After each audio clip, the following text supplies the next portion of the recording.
Magandang umaga po sa ating lahat. Nobina sa mahal na inanlaging saklolo, Inang Sakdalinis.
Sa ngalan ng Ama, at ng Anak, at ng Espiritu Santo.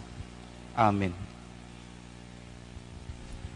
Mga kapatid, bilang mga anak ng ating banal na ina, ay nagtitipon-tipon tayo sa harap ng kanyang mapaghimalang larawan upang parangalan siya at humingi na lahat ng ating kailangan sa Panginoon sa tulong ng kanyang panalangin. Dahil sa tayo ay hindi karapat-dapat na mga anak, humingi muna tayo sa Diyos ng awa at patawad.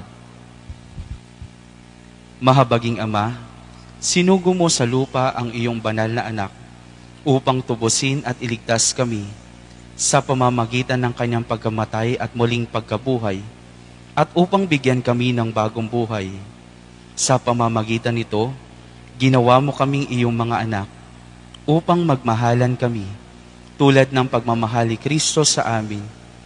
Anong limit namin malimutan ang dakila naming karangalang ito? Nagkasala kami sa aming mga kapatid, nagkasala kami sa iyo. Mahabaging Ama, patawarin mo kami. Tapat namin pinagsisisihan ang aming mga kasalanan. Kahabagan mo kami, maawaing Ama. Lagi nawa kami mabuhay bilang matapat mo mga anak. Birheng Maria, talas sa umaga.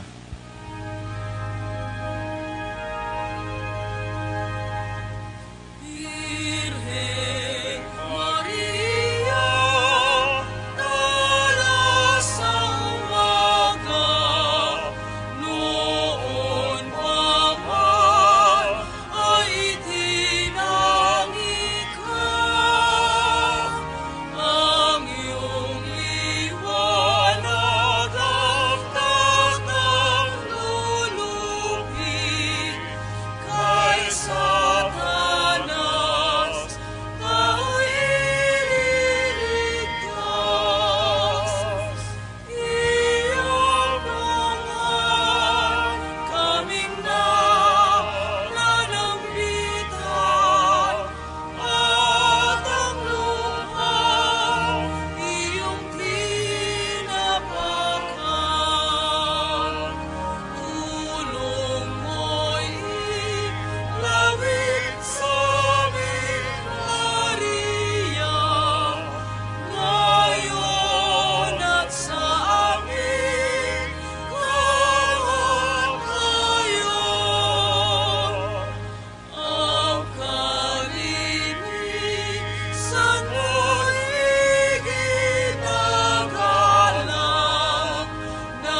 Panalangin sa nobena.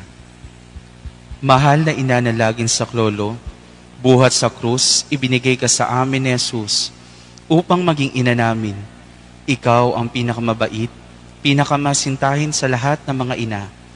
Buong giliw mong tunghayan, kami iyong mga anak, na ngayon ay humihingi ng iyong tulong sa lahat ng aming pangangailangan, lalong-lalo na ang biyayang ito.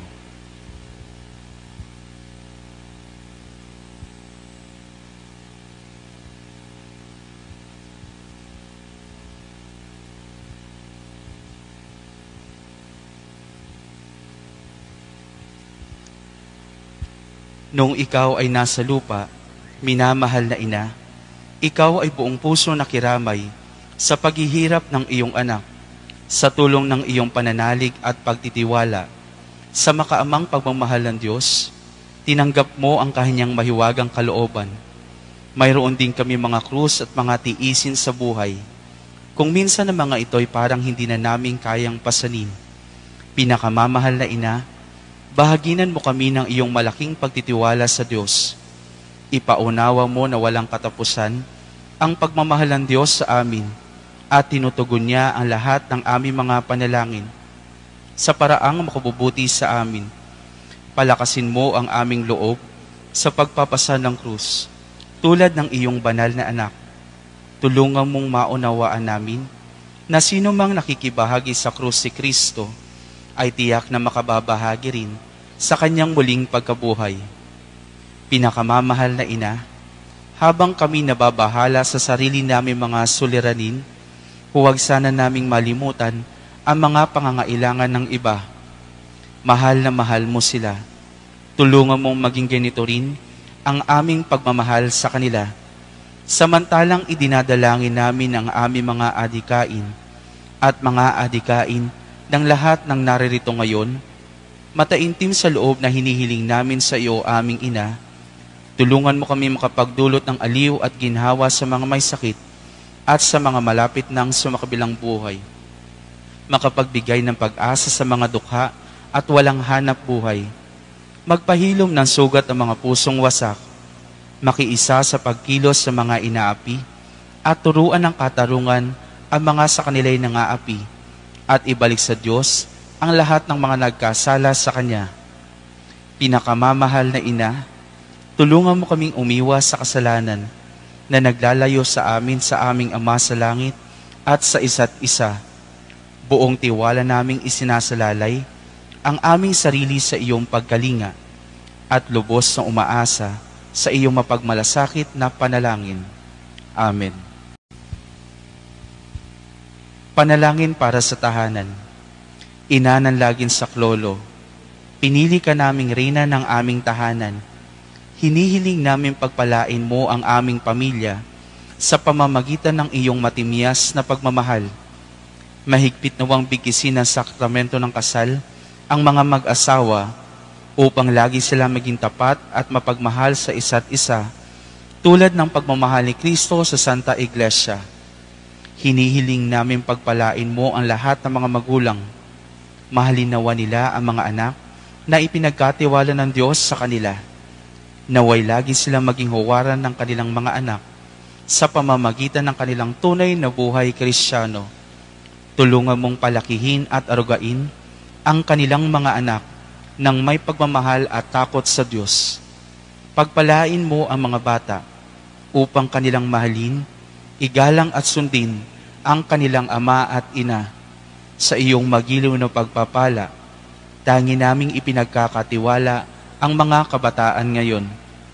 Bigyan mo kaming lahat ng pagpapahalaga sa aming pananagutan nang matupad namin ang aming tungkulin na gawing pugad ng kapayapaan ang aming tahanan tulad ng iyong tahanan sa Nazaret. Ikaw ang aming huwaran.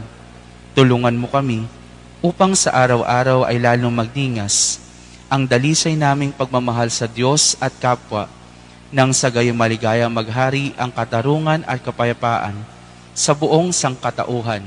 Amen.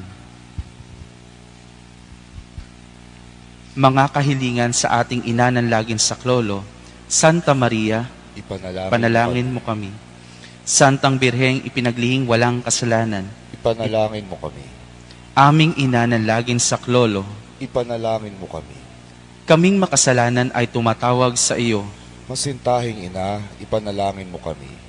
upang mapuno kami ng Espiritu Santo at maging mga magigiting na saksi sa pagmamahal ni Kristo sa tao, Masintahing ina, ipanalangin mo kami. upang katulad mo, unti-unti kami matulad sa aming mahal na Panginoon, Masintahing ina, ipanalangin mo kami. upang maging mapagpaumanhin at mapagkumbaba kami, katulad ng iyong anak na si Jesus, Masintahing ina, ipanalangin mo kami. upang matakot kaming lubusang masira ang pakikipagkaibigan ng Diyos sa amin dahil sa ayaw namin pagsisihang kasalanan, Masintahing ina, ipanalangin mo kami. upang lagi naming sikaping matamo ang awa at patawad ng Diyos sa sakramento ng kumpisal, Masintahing ina, ipanalangin mo kami. upang maunawaan namin na tinuturuan kami ng Diyos sa pamamagitan ng mga pangyayari sa araw-araw na pamumuhay, Masintahing ina, ipanalangin mo kami. upang manalangin kami araw-araw na may pagmamahal at pagtitiwala, lalo na sa mga sandali ng tukso, Masintahing ina, ipanalangin mo kami. upang maunawaan namin ang halaga ng sama-samang pagsamba sa Diyos sa Eucharistia, Masintahing ina, ipanalangin mo kami. upang patuloy na mag-alab ang aming pag-ibig kay Kristo at sa kapwa sa pamamagitan ng malimit na pagtanggap ng banal na komunyon, Masintahing ina, ipanalangin mo kami. upang igalang namin ang aming katawan bilang mga templo ng Espiritu Santo, Masintahing ina, ipanalangin mo kami. upang magsikap kaming maging tunay na mga Kristiyano sa pamamagitan ng mapagmahal na pagmamalasakit sa iba, Masintahing ina, ipanalangin mo kami. upang ipahayag namin ang dangal ng trabaho sa pamamagitan ng katapatan sa aming mga gawain, Masintahing ina, ipanalangin mo kami. upang patawarin namin ng buong puso ang mga nakagawa sa amin ng masama, Masintahing ina, ipanalangin mo kami. upang maunawaan namin ang kasamaan ng paghahangad sa sariling kapakanan na makipipinsala sa iba, Masintahing ina, ipanalangin mo kami. upang tumulong kami na ipamahagi ang kayamanan ng mundong ito alinsunod sa katarungan, Masintahing ina, ipanalangin mo kami. upang gamitin namin ang aming mga kakayahan para sa ikabubuti ng iba, Masintahing ina, ipanalangin mo kami. upang tanggapin namin ang aming pananagutan sa lipunan ayon sa diwa ng tunay na paglilingkod, Masintahing ina, ipanalangin mo kami. upang patnubayan at patatagin ng Espiritu Santo ang loob ng Santo Papa, ng mga obispo at mga pari, Masintahing ina, ipanalangin mo kami. upang pagkalooban kami ng Panginoon na marami mga kabataan na tumugon sa tawag ng Panginoon sa pagpapari at buhay relihiyoso, Masintahing ina, ipanalangin mo kami. upang pangalagaan at ingatan namin ang kalikasang kaloob ng Diyos, Masintahing ina, ipanalangin mo kami. upang ipagtanggol namin ang dangal ng tao at kabanalan ng buhay mula sa sinapupunan hanggang sa kamatayan, Masintahing ina, ipanalangin mo kami. upang itaguyod namin ang pagkakapantay-pantay ng kababaihan at kalalakihan, Masintahing ina, ipanalangin mo kami. upang magkaroon ng tunay at pangmatagalang kapayapaan sa ating mundo, Masintahing ina, ipanalangin mo kami. upang matulungan naming kilalanin at mahalin si Kristo na mga hindi pa nakakakilala sa Kanya, Masintahing ina, ipanalangin mo kami. upang maunawaan namin na sa gitna ng aming mga tagumpay, nangangailangan pa rin kami ng tulong ng Diyos, Masintahing ina, ipanalangin mo kami. upang sa kamatayan maging handa kami pumasok sa tahanan ng aming Ama sa langit, Masintahing ina, ipanalangin mo kami. upang pagdating ng kamatayan sa aming mga mahal sa buhay, kami aliwin ng aming pag-asa sa Panginoong muling nabuhay, Masintahing ina, ipanalangin mo kami. upang idalangin namin na ang mga yumao ay makinabang agad sa muling pagkabuhay ng iyong anak. Masintahing ina, ipanalangin mo kami. Tahimik po nating idalangin ang mga pansariling hangarin.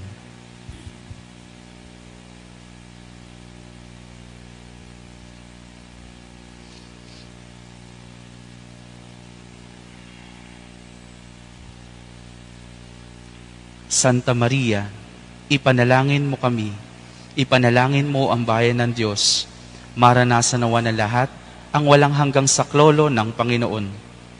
Panginoon, ibinigay mo sa amin si Maria upang maging ina namin na laging handang dumamay sa amin.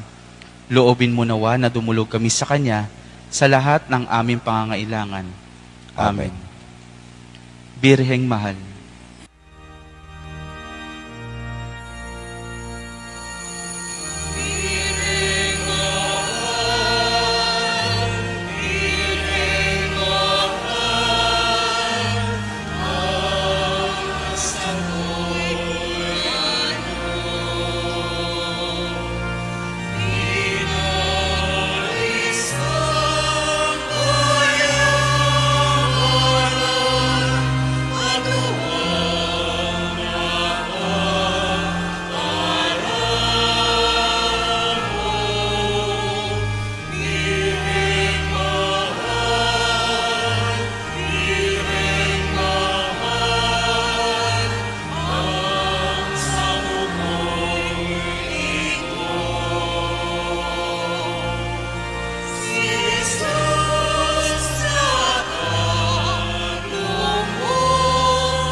sa ngalan ng Ama at ng Anak at ng Espiritu Santo. Amen. Ang pagpapala ng ating Panginoong Jesucristo, ang pag-ibig ng Diyos Ama, at ang pagkikipagkaisa ng Espiritu Santo, naway sumainyong lahat. At sumayo rin. Mga kapatid, araw ngayon ng ating ina ng laging saklolo, upang tayo'y marapat gumanap sa banal na pagdiriwang, aminin muna natin ang ating mga pagkakasala.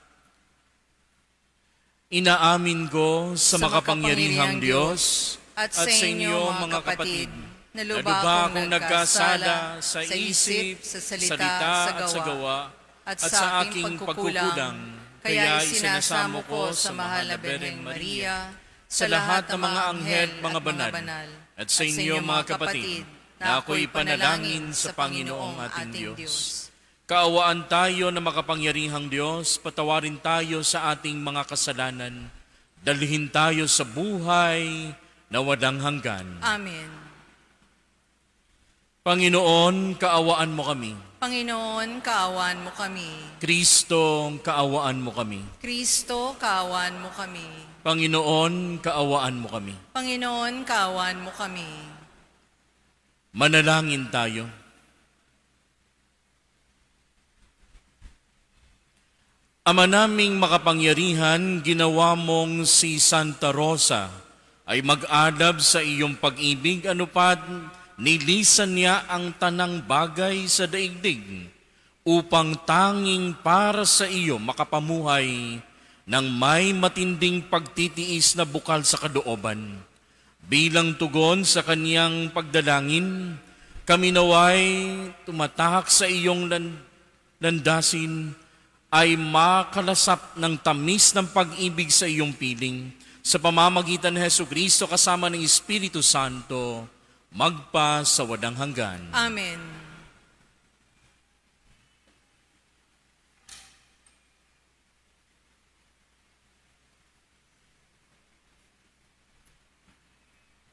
Pagbasa mula sa aklat ng mga hukom. Noong panahong iyon, ang mga taga-Sikem at Bet-Milo ay sama-samang nagpunta sa may sagradong puno ng insina sa Sikem at itinalagang hari si Abimelech. Nang mabalitaan ito ni Joatam, tumayo siya sa itaas ng bundok ng Gerizim at humiyaw, "Mga taga-Sikem, makinig kayo sa akin at makikinig sa inyo ang Diyos." Noong unang panahon, ang nag-uusap-usap ang mga punong kahoy upang pumili ng hari. Sinabi nila sa olibo, "Ikaw ang maghari sa amin." Sumagot ang olibo, "Kakailanganin kong itapon ang aking langis na gamit sa pagpaparangal sa mga Diyos at sa mga tao kung ako ang mamamahala sa inyo." Sinabi nila sa igos, "Ikaw na ang maghari sa amin." Ngunit sumagot ang igos, "Kakailanganin kong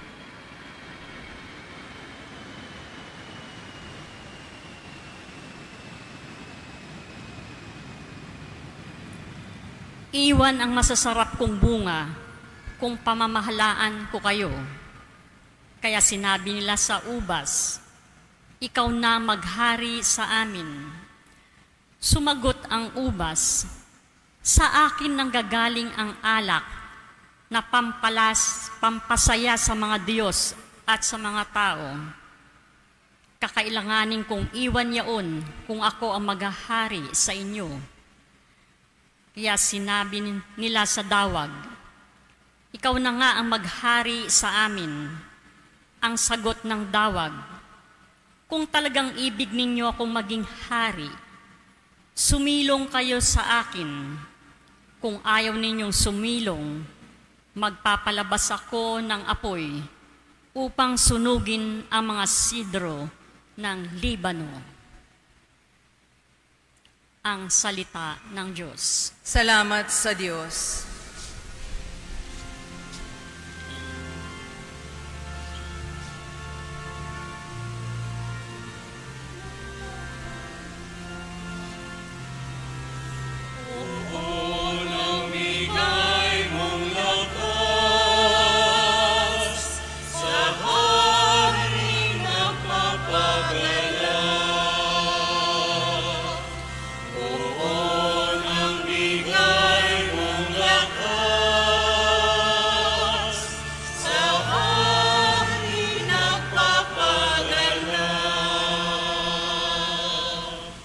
Nagagalak ang hari o poon dahil sa lakas mong bigay.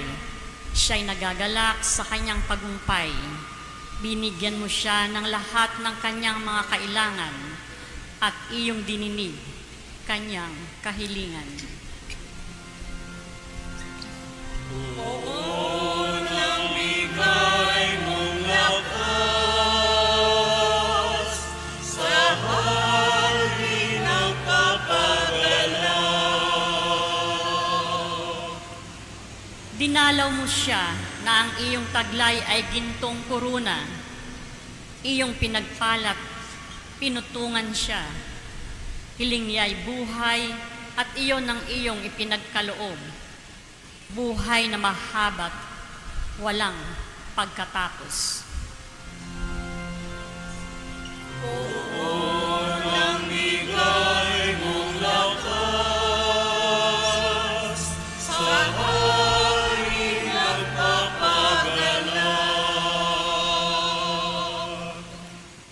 At naging dakila, pinakadakila mo ng iyong tulungan. Naging bantog siya sa makapangyarihan. Iyong pinagpala ng pagpapala mong walang katapusan. Nagagalak siya sa iyong patnubay. Poon ang bigay mong lakas, sa hari nagpapagala. Poon ang bigay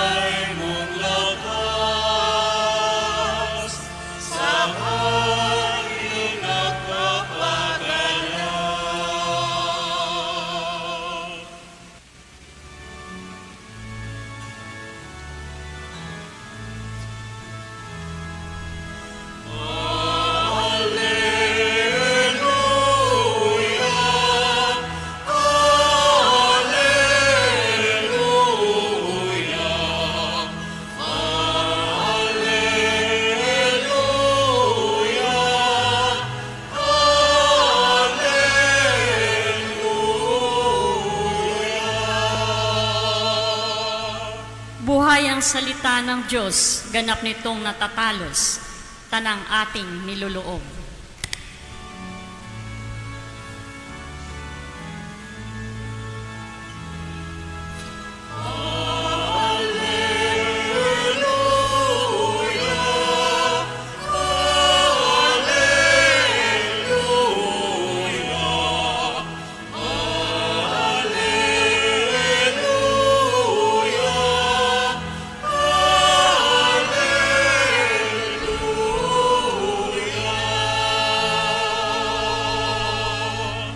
Sumainyo ang Panginoon. At sumayo rin. Ang mabuting balita ng Panginoon ayon kay San Mateo. Papuri sa iyo, Panginoon.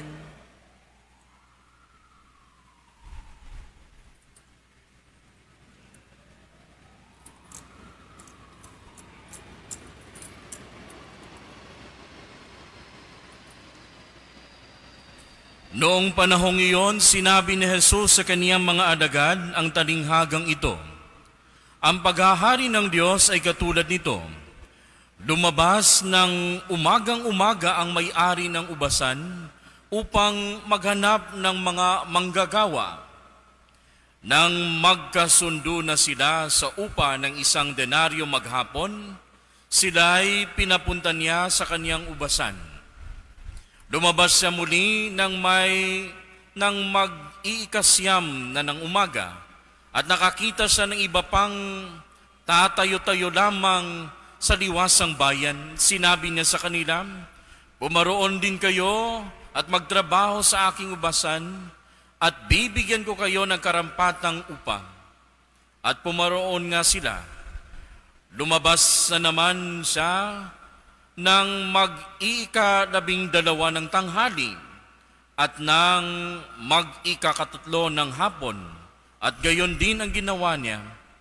Nang mag-5 ng hapon, siya'y lumabas uli at nakakita pa ng ibang wala ring ginagawa. Sinabi niya sa kanila, "Bakit kayo tatayo-tayo lang dito sa buong maghapon? Wala pong magbigay sa amin ng trabaho eh." Sagot nila. At sinabi niya, "Kung gayon, pumaroon kayo at gumawa sa aking ubasan." Pagtatakip silim, sinabi na may-ari ng ubasan sa kaniyang katiwala, Tawagin mo na ang mga manggagawa at sila'y upahan. Magmula sa huli hanggang sa buong nagtrabaho." Ang mga nagsimula ng mag-5 ng hapon ay tumanggap ng tag-1 denaryo. At nang lumapit ang mga nauna, inakala nila ay tatanggap sila ng higit doon. Ngunit ang bawat isa'y tumanggap din ng 1 denaryo. Pagkatanggap nito, nagreklamo sila sa may-ari ng ubasan. Sabi nila, "1 oras lang pong gumawa ang mga huling dumating, samantalang maghapon kaming nagpagal at nagtiis ng nakapapasong init ng araw. Bakit naman po ninyo pinagpare-pareho ang upang sa amin?" At sinabi niya sa isa sa kanila, "Kaibigan, hindi kita dinaya. Hindi ba nagkasundo tayo sa 1 denaryo? Kunin mo ang ganang iyo at umalis ka na. Maano kong ibig kong upahan ang nahuli ng tulad ng upa ko sa inyo? Wala bang akong karapatang gawin ang aking maibigan sa ari-arian ko? O naiinggit ka lang sa aking kabutihang loob, kaya't ang nahuhuli ay mauuna, at ang nauuna ay mahuhuli." Mga kapatid, ang mabuting balita ng Panginoon. Pinupuri ka namin, Panginoong Hesukristo. Alam natin na sa mundong ating ginagalawan ngayon, napakaraming mga masasamang nangyayari.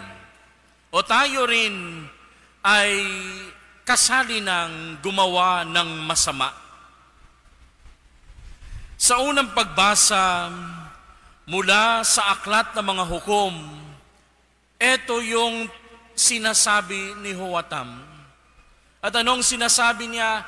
Napakaraming mabuting tao na may kakayahang pangunahan ang mga tao.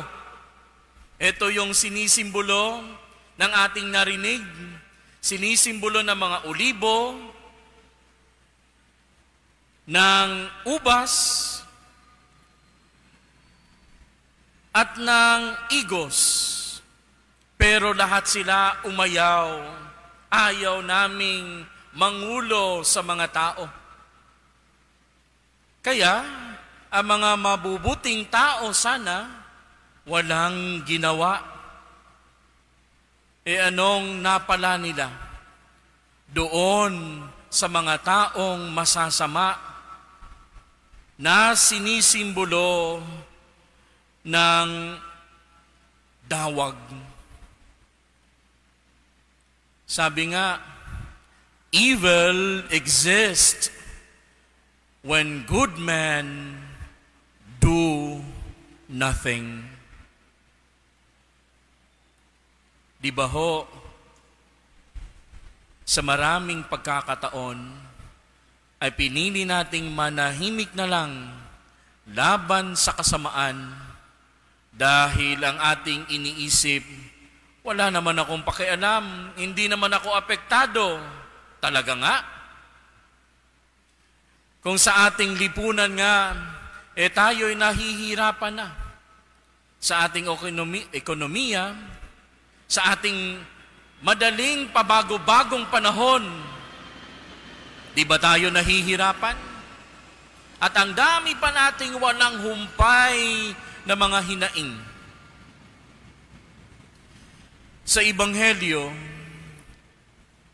narinig natin ang kwento, ang talinghagang sabi, ganito ang paghahari ng Diyos, walang pinipili.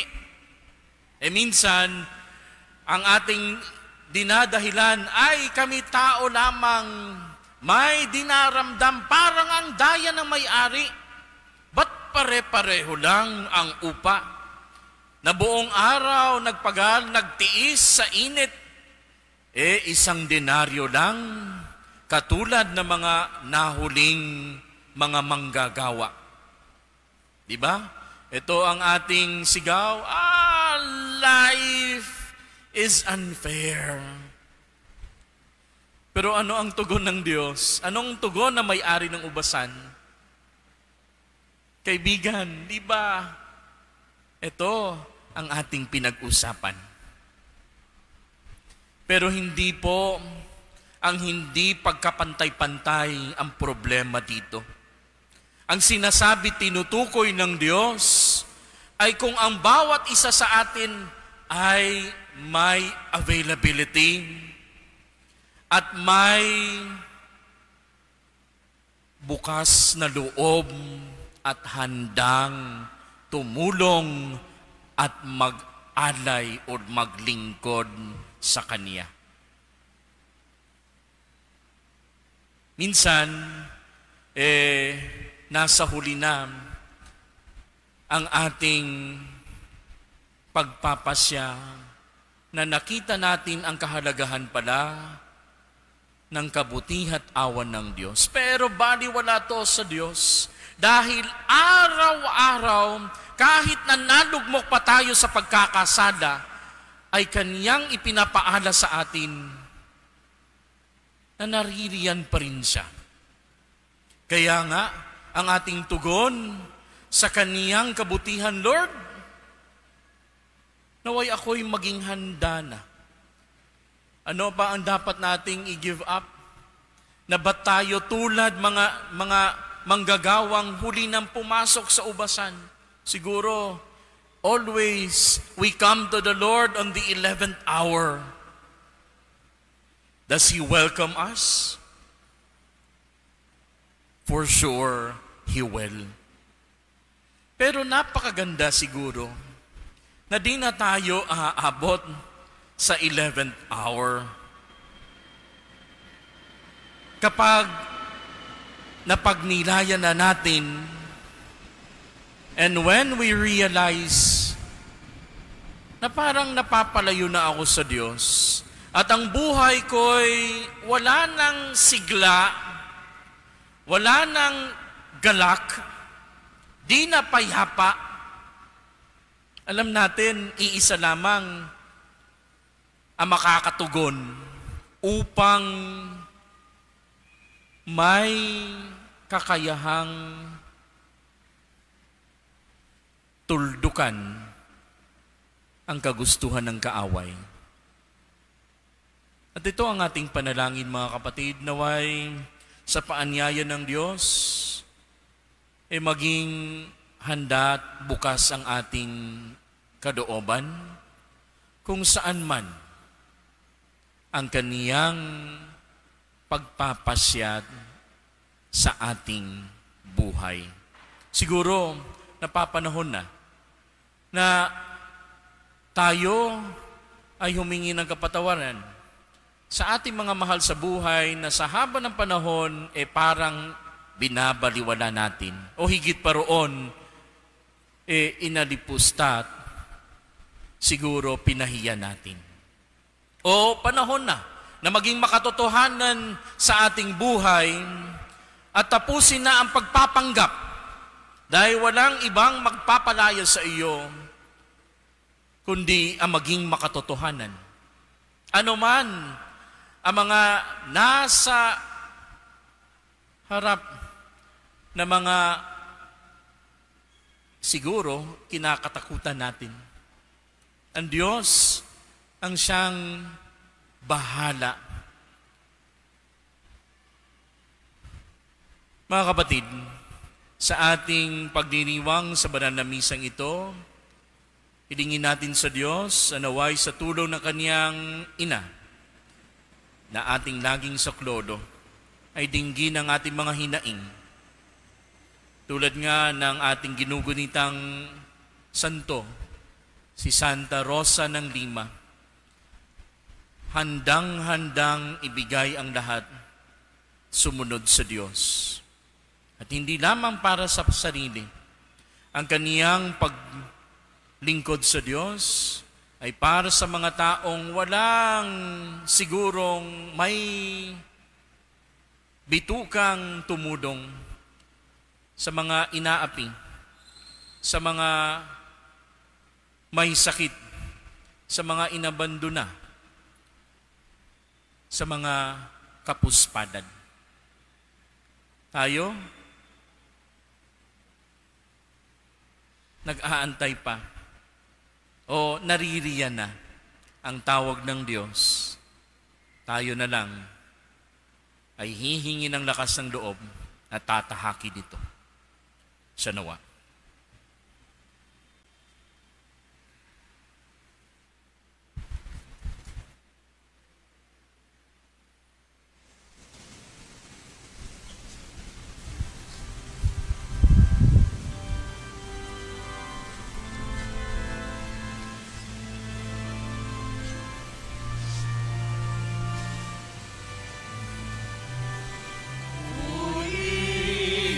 Tanggapin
Manalangin kayo mga kapatid upang ang paghahain natin ay kalugdan ng Diyos sa mga makapangyarihan.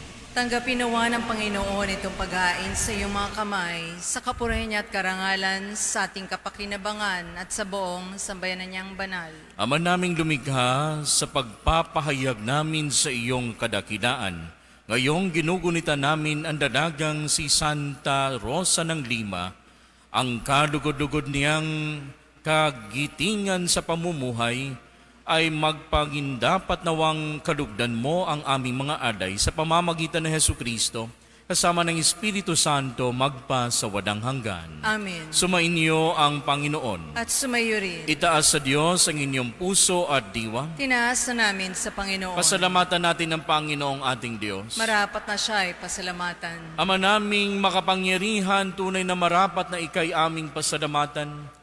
Ika'y nagniningning sa piling ng mga banal na ikinararangal mo sa kanilang kabutihan. Ibinigay mo silang huwaran naming araw-araw at katuwang sa pagsamba sa iyong kamahalan. Sa pamamagitan ng anak mong si Hesukristo, kami naliligid ng mga banal na tao, sila'y mga saksi na sa pananalig sa iyo, ay magaganap namin sa ikararangal mo. Kaya kaisa ng mga anghel na nagsisiawit ng papuri sa iyo, nang walang humpay sa kalangitan, kami nagbubuni sa iyong kadakilaan.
Ama naming banal, ikaw ang bukal ng tanang kabanalan, kaya't sa pamamagitan ng iyong Espiritu, gawing mong banal ang mga kaloob na ito, upang para sa amin maging katawan at dugo ng aming Panginoong Hesukristo.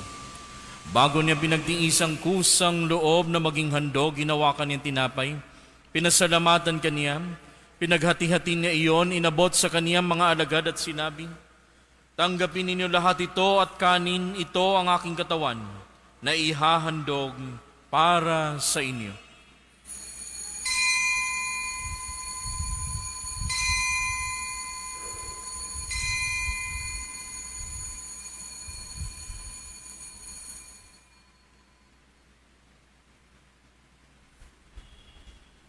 Gayon din naman na matapos ang hapunan, hinawakan niya ang kalis. Muli kaniyang pinasalamatan, inabot niya ang kalis sa kaniyang mga alagad at sinabi, tanggapin ninyo lahat ito at inumin. Ito ang kalis ng aking dugo ng bago at walang hanggang tipan. Ang aking dugo na ibubuhos para sa inyo at para sa lahat sa ikapagpapatawad ng mga kasalanan. Gawin ninyo ito sa pag-alala sa akin.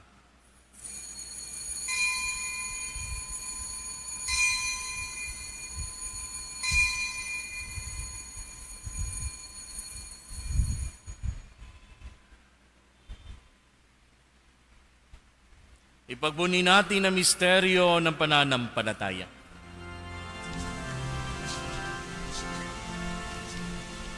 Sa krus mo at pagkabuhay,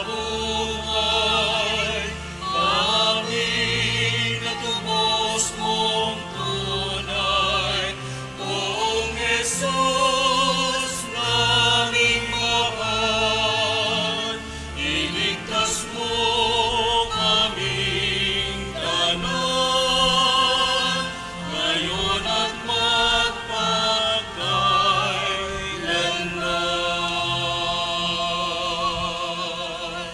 Ama, ginagawa namin ngayon ang pag-alala sa pagkamatay at muling pagkabuhay ng iyong anak at iniaalay namin sa iyo ang tinapay na nagbibigay buhay at ang kalis na nagkakadoob ng kaligtasan.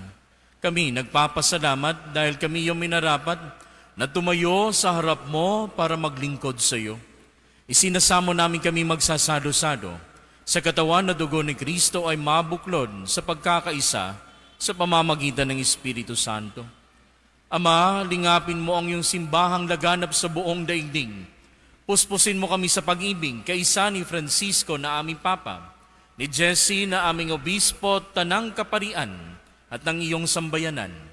Alalahanin mo rin ang mga kapatid naming nahimlay, na may pag-asang sila'y muling mabubuhay, gayon din ang lahat ng mga pumanaw. Kaawaan mo sila at patuloyin sa iyong kaliwanagan. Kaawaan mo panginapatin kaming lahat na makasalo sa iyong buhay na walang wakas, kaisa na mahal na Berheng Maria na Ina ng Diyos, kaisa ni San Jose ang kaniyang kabiyak ng puso, kaisa na mga apostol, ni Santa Rosa ng Lima at ang lahat ng mga banal na namuhay dito sa daigdig ng kalugod-lugod sa iyo. May pagdiwang nawa namin ng pagpupuri sa ikararangal mo sa pamamagitan ng iyong anak na aming Panginoong Hesukristo. Sa pamamagitan ni Kristo, kasama niya at sa Kanya, ang lahat ng parangal at papuri ay sa iyo, Diyos, amang makapangyarihan, kasama ng Espiritu Santo, magpa sa walang hanggan.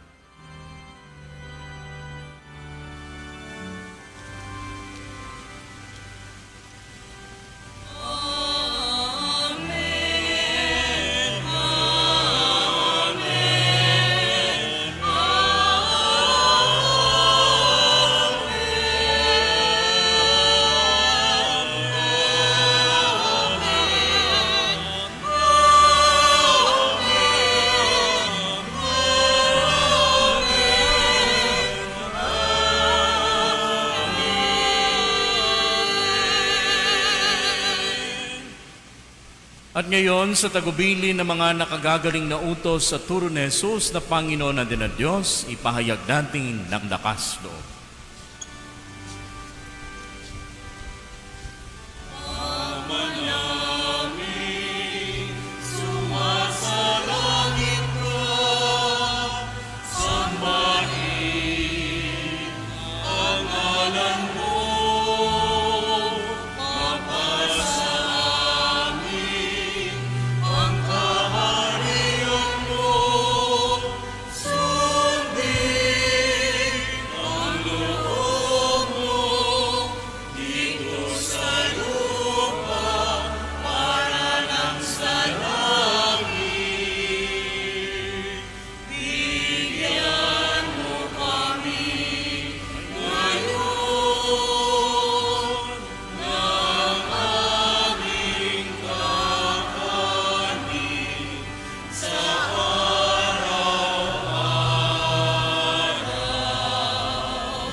Inihiling namin kami adya sa lahat ng masama, pagkalooban ng kapayapaan araw-araw, iligtas sa kasalanan at ilayo sa lahat ng kapahamakan.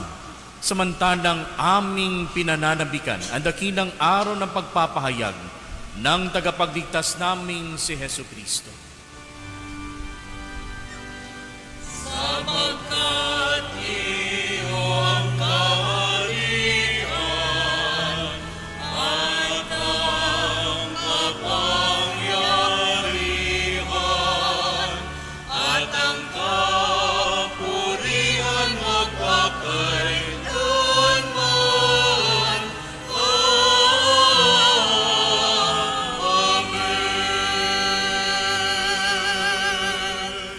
Panginoong Jesucristo, sinabi mo sa iyong mga apostol, kapayapaan iniiwan ko sa inyo. Ang aking kapayapaan ibinibigay ko sa inyo. Tunghayan mo ang aming pananampalataya, huwag ang aming pagkakasala. Pagkalooban mo kami ng kapayapaan at pagkakaisa, ayon sa iyong kalooban kasama ng Espiritu Santo, magpa sa walang hanggan. Amen. Ang kapayapaan ng Panginoon ay laging sumainyo. At sumayo rin. Magbigayan kayo ng kapayapaan sa isa't isa.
Mga kapatid, ito si Jesucristo, ang kordero ng Diyos na nag-aalis ng mga kasalanan ng sanlibutan.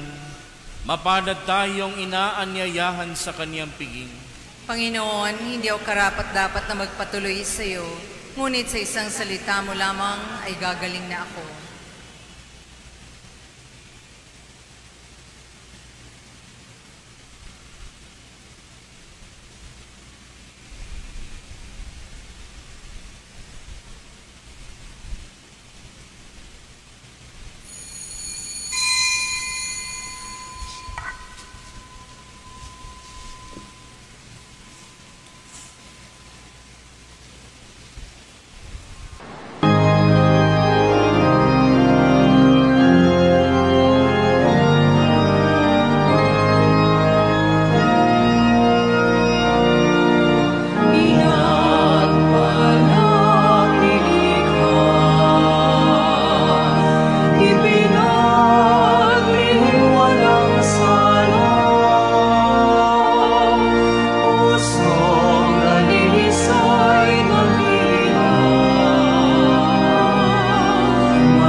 Magsiluhod po ang lahat.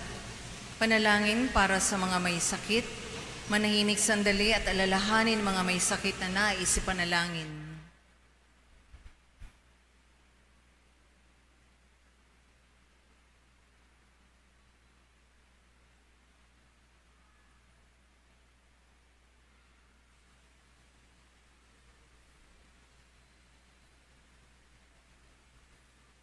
Panginoong Hesukristo, pinasan mo ang aming mga tiisin at dinala mo ang aming mga dalamhati upang iyong ipakilala ang halaga ng pagtitiis at ng pangangailangan ng tao ng iyong tulong.